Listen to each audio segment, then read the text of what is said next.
Good morning, friends. I know this is a much different way than we usually have our math classes, but what I'm going to be trying to do is to keep things as normal to our routine as they usually are as possible. So what you're going to need with you today, obviously you have your computer set up in front of you. You're also going to need your math book and a pencil. So we're going to be turning to page 335. We are starting topic 6. So we just finished topic 5 before we left school. We took our test. Now we'll be starting topic 6. So topic 6 has to do with understanding and using percent. So we were working on ratios and rates. And now we're going to be talking about percent, which is really a ratio with a denominator of 100. And I know that you are all somewhat familiar with percent, since they're something that we use frequently in our everyday lives.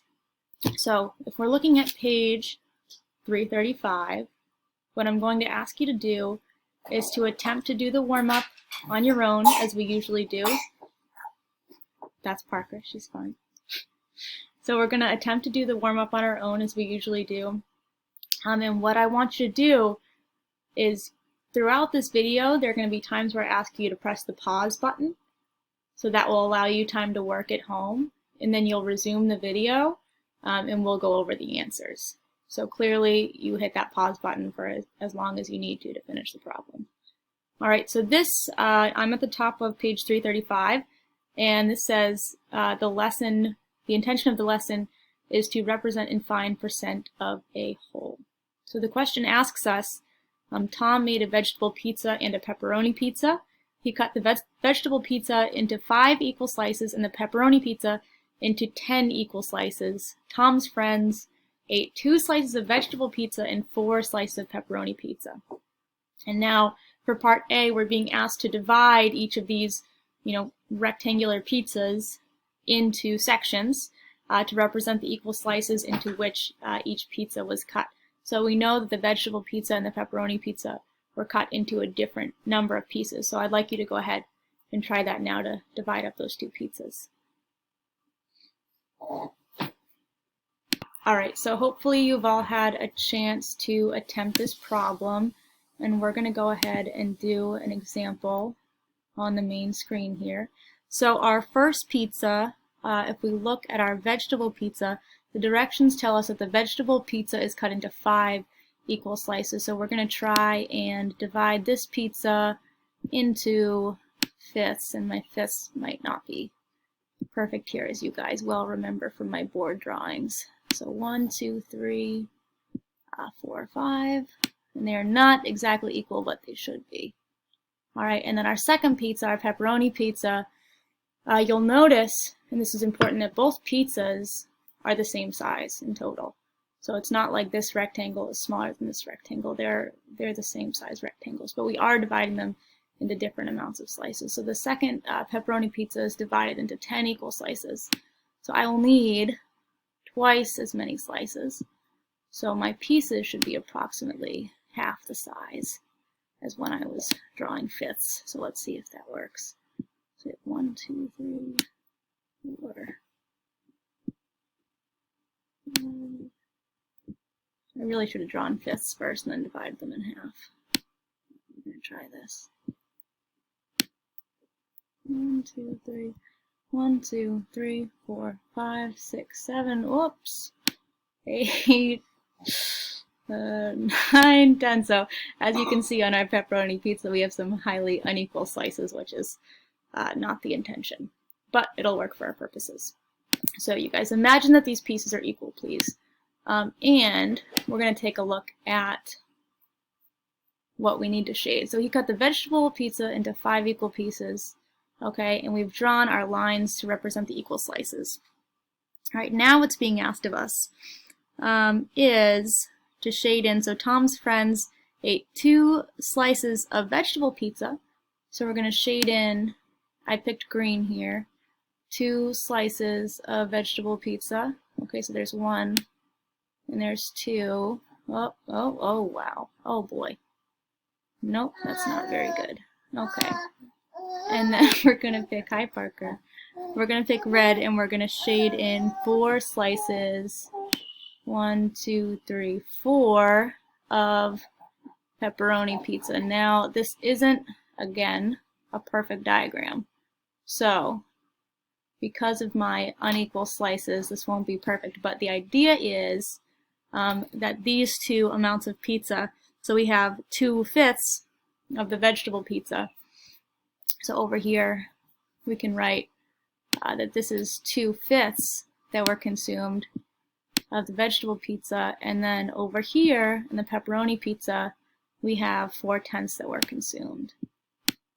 So we all know from our work in equivalent fractions, you know, that 2/5 is going to be equivalent to 4/10. So if we multiply both the numerator and the denominator by 2, we're going to get our 4/10 over here. So when we're being asked, Tom says his friends ate the same amount of vegetable pizza as pepperoni pizza, could that be true?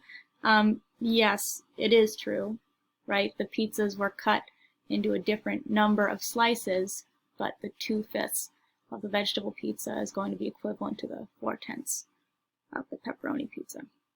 So what I'd like you guys to do now is to try the model with math on the bottom of the page. It says, what if Tom's friends ate 6/10 of the pepperoni pizza? How could you use the rectangles above to find an equal amount of vegetable pizza? Okay, so I want you to pause the video now for a moment and try and figure that out. Alright, so hopefully you've had a chance to attempt the model with math question. And of course, there's not just one way to answer this question, but a sample answer could be we would shade 6/10 of the pepperoni pizza and then shade an equivalent amount of the vegetable pizza. We know that the pepperoni pizza slices are half the size of the vegetable pizza slices. So any amount that we have of the pepperoni pizza, say we eat 2 slices of pepperoni pizza, that's going to be equivalent to 1 slice of the vegetable pizza because the pepperoni slices are half the size. All right, so we're going to go ahead and move on to the examples. And what I'm going to do is I'm going to ask you to follow along with the examples as they're written in your workbook. And I'm going to pull them up on the screen as they would be played on the whiteboard. So the example that you see on your screen is going to be a little bit different than what you see in your textbook. But it's the same. It's the same concept. It's the same problem. So instead of playing this entire recording for you, what I'm going to do is I'm going to ask you to follow along in your textbook, and I'm going to keep up on the screen the portion that corresponds with what's being written in the textbook, and we're going to talk through it, just because this video itself is 3 minutes long, and I don't know if we need that to get through this. All right. So this first definition is important, and this is also in your textbook if you look under example number 1. It says, what % of people prefer bright white toothpaste? And the definition for percent is this. A percent is a rate in which the first term is compared to 100. The percent is the number of hundredths that represent the part of the whole. So we've talked about this before. The word percent, we can think of it as out of 100, right? C-E-N-T, cent, cent is French for 100. We think of the prefix, cent in, century. 100 years, we think of cents in a dollar. 1/100th of a dollar is 1 cent. So any way that works for you to remember it. But there's a lot of different ways to think of, percent as meaning out of 100. All right. So in this problem, we're first being asked to represent the percent using a grid.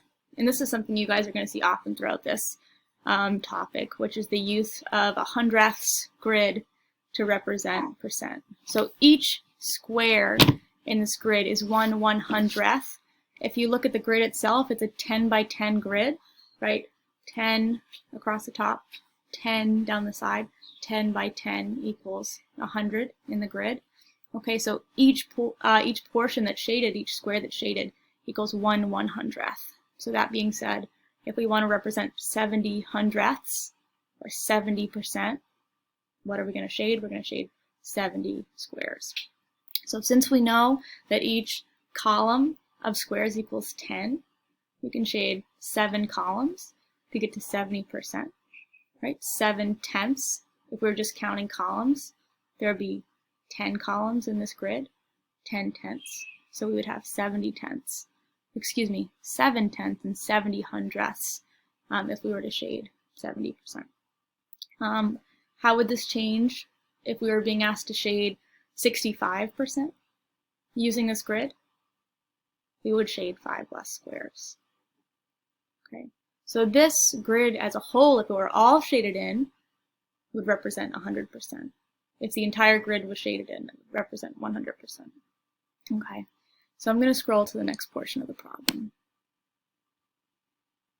Okay, here we go. This is what we were talking about. So 7 tenths equals 70 over 100, which equals 70%. Okay, and you guys are also going to see in this topic there's a lot of use of number lines. Okay, so another way you can solve a problem is with number lines. Use number lines to represent the percent. So here, our first number line on the top, right? We go up, there are 10 intervals. So we have 1, 2, 3, 4, 5, 6, 7, 8, 9, 10 intervals. So each interval is equivalent to 1. We have 0 down here and 10 up here. So in red, we have the number 7, right? If we move down to the second number line, each interval is now worth 10 as opposed to 1. So each interval is 10 times as large as the first number line, which means on the 7th tick, we're going to be at 70 as opposed to 7. Either way, 7 over 10 equals 70 over 100, which equals 70%.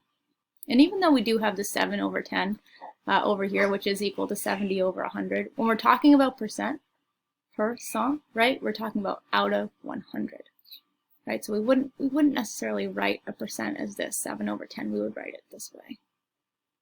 And then we would write it this way, 70%. Okay, let's scroll over a little bit. Our third part of the example talks about how we're going to convert our 7 over 10 to 70 over 100.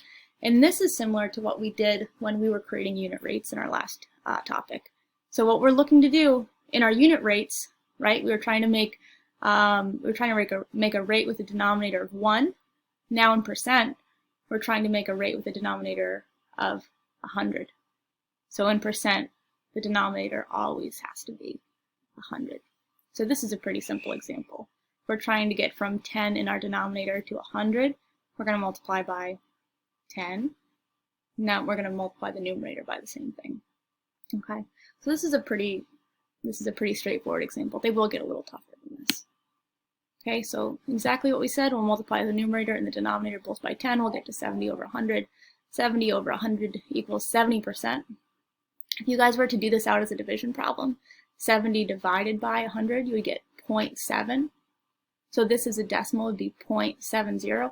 And this is what you guys did when you calculated DTI, when you calculated debt to income percentages. You already did this. Okay, so let's take a look. All right, that's the end of this example. So this is page 336 that we just went over. And I want you guys to attempt to try it on the bottom of the page. So it says, Jane won 9 out of the 10 video games she played. What percent of the video games did Jane win?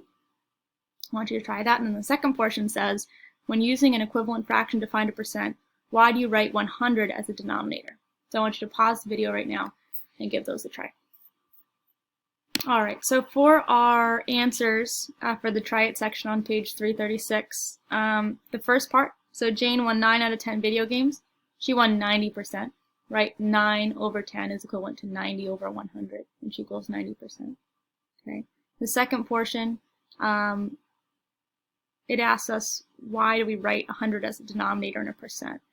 And you could say something like, you always write a ratio with a denominator of 100 because percent is always out of 100.